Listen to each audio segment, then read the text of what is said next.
सर्वांना जय जिजाऊ, जय शिवराय, जय भीम, जय लहूजी, जय अण्णाभाऊ व तमाम सर्व बहुजन महापुरुषांना माझं वंदन। भावांनो, आज आपल्यासमोर या महाराष्ट्रामध्ये चालू असलेल्या एका अत्यंत ज्वलंत विषयाच्या संदर्भानं जे काही भाष्य केलं जात आहे त्या भाषावर व्यक्त व्हावं आणि आपली ही विचारधारा काहीतरी स्पष्ट झाली पाहिजे। जी लोक सामाजिक लढाई लढत असताना कुठलीच बाजू घेत नाहीत, भूमिका घेत नाहीत, ती माणसं समाजाची होऊ शकत नाहीत। Good good speaking and not for nothing अशा प्रवृत्तीची माणसं समाज कंटक असतात, समाज हितकारक नसतात। आणि म्हणून आमच्या भगिनी रुक्मिणीताई लोंढे यांच्या संदर्भानं काही मत व्यक्त करावं। एक लहान भाऊ म्हणून मी त्यांना काही माझं हे आव्हान करू इच्छितोय, काही सांगू इच्छितोय। मला रुक्मिणीताईंना काय सांगायचंय, ताई तुम्ही ज्या समूहामध्ये जन्माला आलात त्याच समूहाची टिंगल टवाळी तुम्ही करतायत। रंगनंग रंगनंग हलगी वाजवणं असो किंवा हमने छोड़ दी वो गलिया, याचा अर्थ आम्ही नेमका काय घ्यायचा?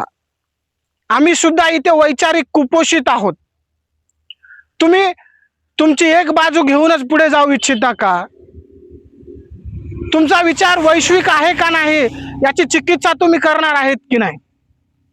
आम्हाला सुद्धा बुद्धिस्टच व्हायचं, आम्हाला आमची कुठं जात प्रिय आहे, पण इथली व्यवस्था संक्रमण अवस्थेमध्ये असताना आम्ही सगळे जातीची अस्मिता सोडून द्यावी आणि आम्ही या मानवतेचा शून्याचा विचार स्वीकारला पाहिजे, ही आपली भूमिका मला योग्य वाटत नाही। काय आम्ही तुमच्या या मानवतेच्या वाटेमधले या बुद्धाकडे जाण्याच्या मार्गाकडचे आम्ही तुमचे भाऊ नाही का? आम्ही तुमचे भावंड नाही का? मग तुमचं प्रबोधन आज माझ्या मागवाड्यात येत नाही। काय येत नाही तुमचं प्रबोधन आमच्या मागवाड्यामध्ये? आणि जी लोक स्वयंघोषित आंबेडकरवादी सांगत आहेत स्वतःला, त्यांनी पहिल्यांदा जातीचे दाखले फाडून टाकावे आणि आंबेडकरवाद सांगावा। या देशातलं वास्तव आहे, या देशातलं वास्तव जात आहे आणि ते मान्य करावं लागतं।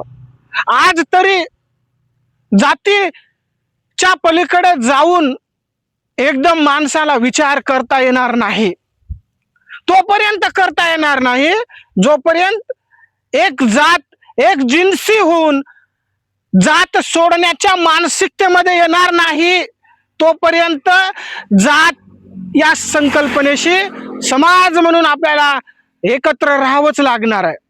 आणि आमची भूमिका नाही की आम्ही जातीच्या बंधनामध्ये अडकून राहावं। आम्ही सुद्धा आमच्या जातीचं सौहार्द वाढवतोय आणि ज्याही दिवशी आम्हाला असं वाटेल की या समूहामध्ये मातंग समूहामध्ये जातीबद्दलचा माणसातला बंधुभाव वाढलेला आहे, त्यावेळी एका वेळी आम्ही या जातीचे जळमट फेकून देऊ। पण तुम्ही आमच्याच समूहात जन्माला येऊन आम्ही कसे नकटे आहोत, आम्ही कसे चुकीचे आहोत, आमचं वाद्य पोतराज आहे, आम्ही पोतराज आहोत, आमची वाद्य हलगी आहे, आमचे लेकरं कलेक्टर कसे होणार, आमचे लेकरं शाळेतच कसे शिकले नाही, हे सगळे प्रश्नचिन्ह निर्माण करणं म्हणजे समानतेचा विचार टाकून देणं आहे, बंधुतेचा विचार टाकून देणं आहे, इथल्या महापुरुषांचा विचार टाकून देणं आहे। आणि म्हणून या बहुजन समाजातील एक तरुण, उमदा तरुण, विचाराचा उमदा तरुण म्हणून मी आपणास रुक्मिणीताई लोंढे सांगू इच्छितो, ज्या प्राध्यापकानं आपलं समग्र आयुष्य फुले शाहू आंबेडकरांचा विचार वाढीस घालण्यासाठी खर्ची घातलेला आहे, तुमचं जेवढा एकंदरीत वय आहे तेवढा त्या प्राध्यापकाचा सामाजिक चळवळीचं वय आहे। आणि तुम्ही आज त्या प्राध्यापकाच्या निष्ठेवर प्रश्नचिन्ह निर्माण करता, त्यांच्यावर टीका करता का? आम्ही आमच्या एकात जेव्हा जेव्हा आम्हाला साथ दिली गेली त्यावेळेस आम्ही आमचं या बहुजन संस्कृतीला मोठं करण्यासाठी एक पाऊल पुढेच टाकलेलं आहे. आणि आजही आम्ही बुद्ध फुले शाहू आंबेडकरांचा विचार सोडणार नाही. आम्ही जाती नष्ट करण्याचंच काम करतोय. पण सो कॉल्ड जातीमध्ये प्रस्थापित झालेले लोक जातीला चिकटून राहतात आणि जो वर्ग या लाभ वंचित राहिलेला आहे त्यांना मात्र याचा फायदा भेटला नाही पाहिजे यासाठी विरोध करतात.